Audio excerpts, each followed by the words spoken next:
Okay, so I'm gonna start this video off by saying when I watched Spider-Man in theaters, the audience gave it a round of applause. They flipping clapped and cheered for this movie when it was over, and I was just looking around like, okay, I guess I'll clap too.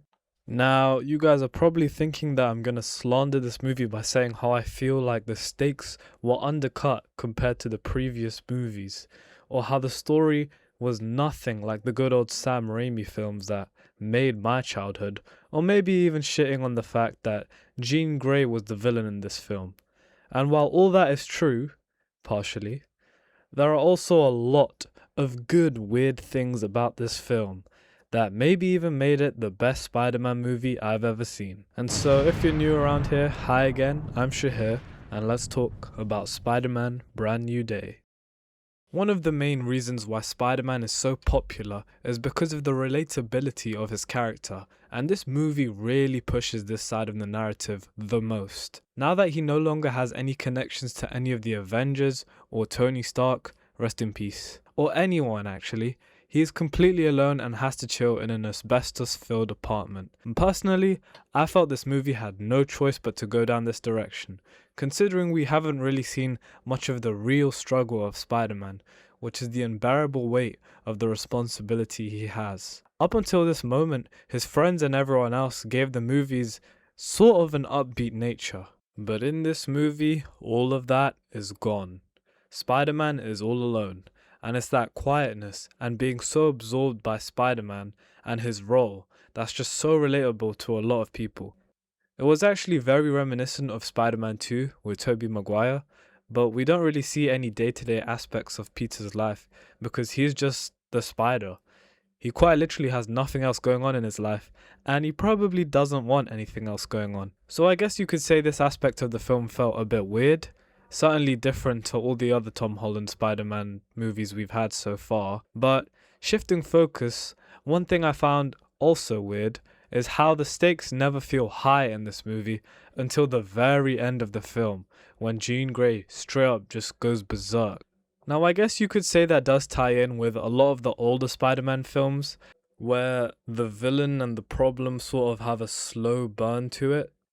It definitely doesn't tie in with the rest of Tom Holland's Spidey films, where you'd have the villain and the stakes already set very early on in the movie, and then it's just Spider-Man trying to juggle his normal life and, facing flipping end-of-world consequences at the same time, which I thought was really engaging in its own wonderful way. But this is definitely a change for the better, especially if we want to go down the friendly neighborhood Spider-Man route.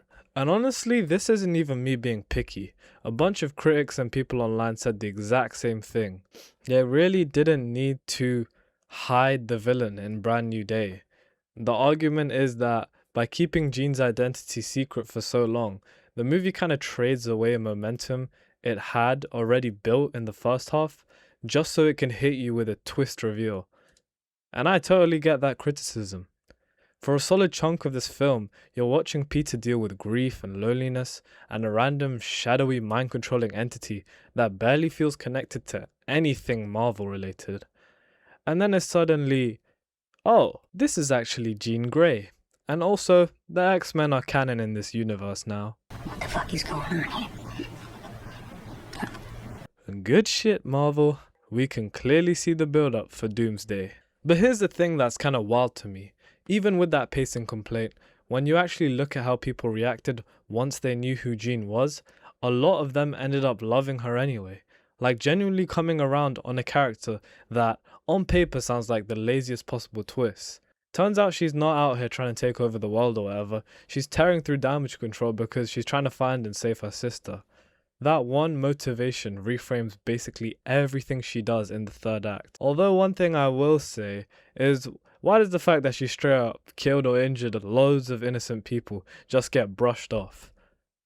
I honestly have no clue what Marvel were thinking with that one, but hey ho, the story was good enough for people to turn cheek to a little oversight. I guess you could say this messiness with the different twists and turns in the story is sort of the point of the entire movie in itself, whether the writers meant it or not.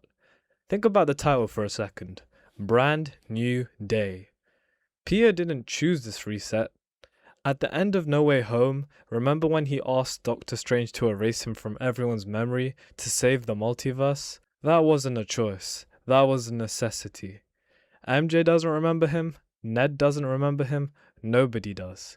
That's not a brand new, fresh start. That's a forced one.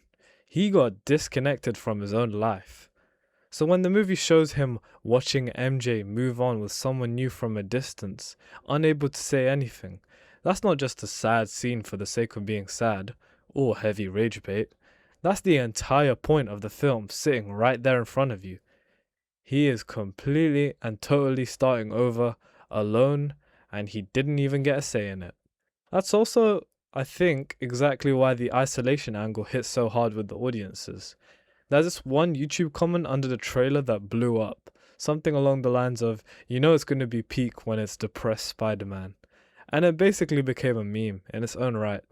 People are actively excited to watch Peter suffer, which sounds messed up when you say it out loud, but it makes sense once you realize what fans have actually been asking for since Homecoming.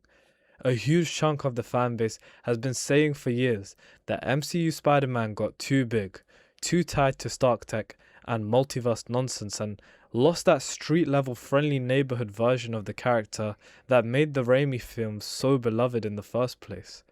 Brand New Day strips away all of that. No fancy suit, no mentor, no safety net, just a broke 20-something-year-old Peter in a busted apartment trying to figure out who he is without anyone else's name attached to his.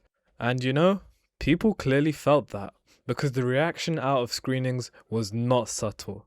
Critics were calling it a top 10 MCU film. Hey, some people were just flat out saying, this is the best Spider-Man movie ever made till date.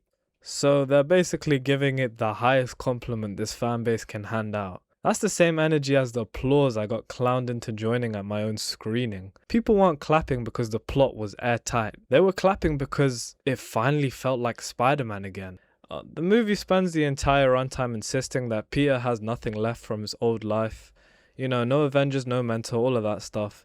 But the audience can't help but notice. He still carries a piece of Stark with him. Whether the story completely acknowledges it or not, it's there. The tension the whole film is built on is the fact that he's isolated. But he's not actually starting from zero. He's starting from the ruins of everything he used to have. So, is the villain setup clunky? Yeah, honestly, kind of. The whole villain reveal thing, then major plot twists, didn't really coincide with the slow burn that Spider-Man film fans are used to, but I don't think that's actually what Brand New Day is about.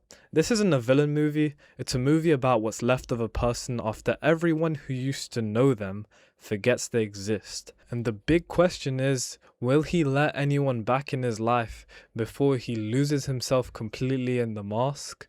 And that very question is why this movie just works for me, despite all of its flaws, and honestly, it's probably why it worked for a theater full of strangers who felt the need to clap for Spider-Man once more. Anyways, that's my take. Let me know down in the comments if you agree, or if you think I'm just coping because I paid $20 for a movie ticket and popcorn. Like the video if you enjoyed it, subscribe if you're new, and I'll see you in the next one. Peace.